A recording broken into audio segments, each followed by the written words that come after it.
Hi mga labs, araw nga ito ng linggo at samahan nyo kami sa unang rides namin ni boss kasama ang totoong mga riders. O diba, bihira lang makapag-day off si Inday pero napasabak agad sa long rides. Aba naman. Kesa naman makahanap pa ng ibang kaangkas si boss, di sasamahan ko na. Char. Na-invite nga kami na sumama sa rides at dahil araw naman ito ng linggo, walang pasok kaya sumama na kami ni boss. Alas 4 ng madaling araw nga ang napagkasundo ang meet up dito sa may 7-Eleven Open Canal sa may Aguinaldo Highway. Hindi pa nga lahat ng kasama ay naandito mga labs kaya pupunta pa tayo sa second meeting place. At ayan na nga mga labs, naghahanda na nga kami dahil papunta na kami sa iba pa naming mga kasamahan. Paminsan-minsan ay kailangan nga rin natin mag-day off mga labs para mabawasan naman ang mga stress natin sa buhay. Char.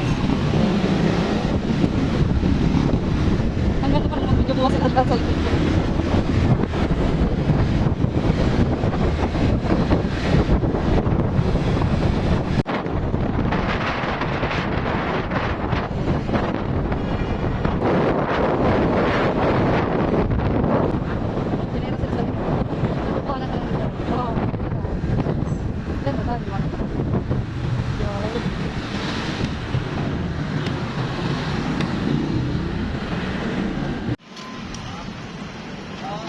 Ngalay ako. Stop.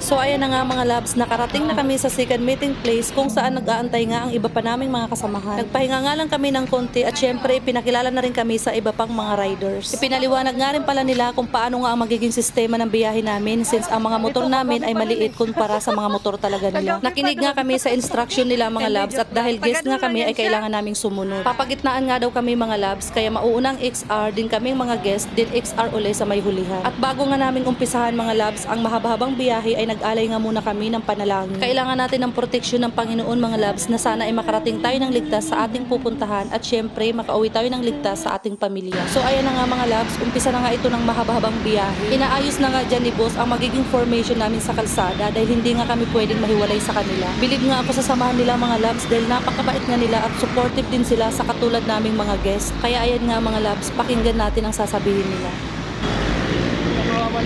Okay boss, okay. Kung saan siya umikot, doon mo rin siya. Okay.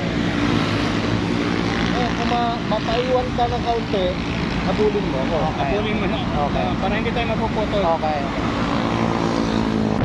So ayan na nga mga labs, umpisa na ng mahabang biyahe kaya samahan nyo kami at mag-enjoy kayo sa magagandang view na aming madadaanan.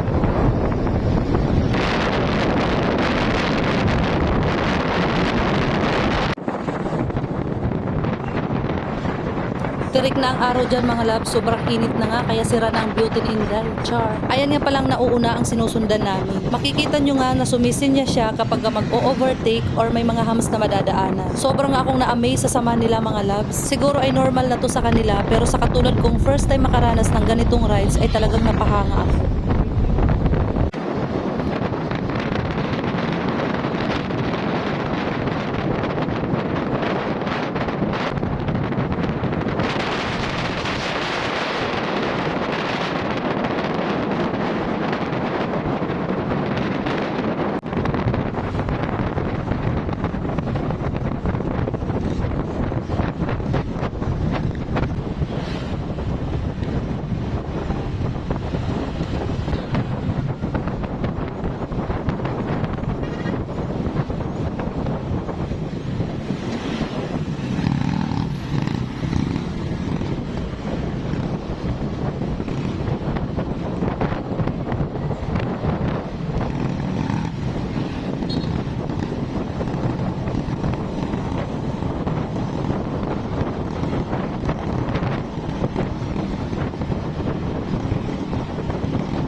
Stop over daw muna mga loves dahil alas 9 na nga ng umaga dyan at mag-aalmusal daw muna ang mga riders. Mahaba-haba na nga rin ang biyahe namin dyan mga loves at sobrang init na rin kaya mabuti na lang at naisipan din nilang huminto. Medyo malayo pa nga raw kami sa aming pupuntahan kaya kakain nga daw muna ang mga driver. Kung ang motor nga daw ginagasolinahan, ang tao pa kaya? Char. Ay aba naman, naisingit pa yan ni Inday, hindi halatang gutom na. Pagkatapos nga namin kumain at makapagpahinga ng konti ay ayan nga't nagre-ready naman sa mahabang biyahe.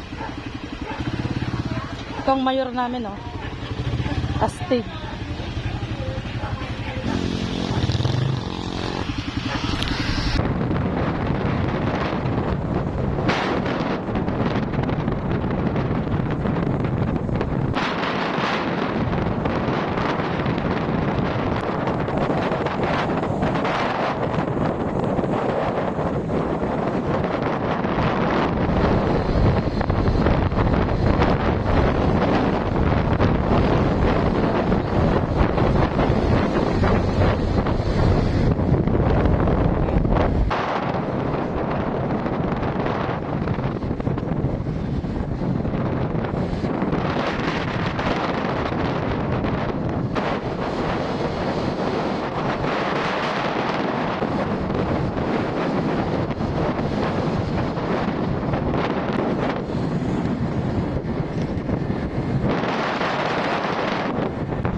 Another stopover nga ulit mga labs dahil magpapagas muna. Kaming tatlo nga lang na guest ang nagpagas dyan mga labs dahil ang mga kasamahan namin na XR riders ay malalaki nga ang mga tangke nila. 10 litro nga daw ang laman ng mga tangke nila kaya kami nakakadalawang pagas na, sila hindi pa. Aba naman.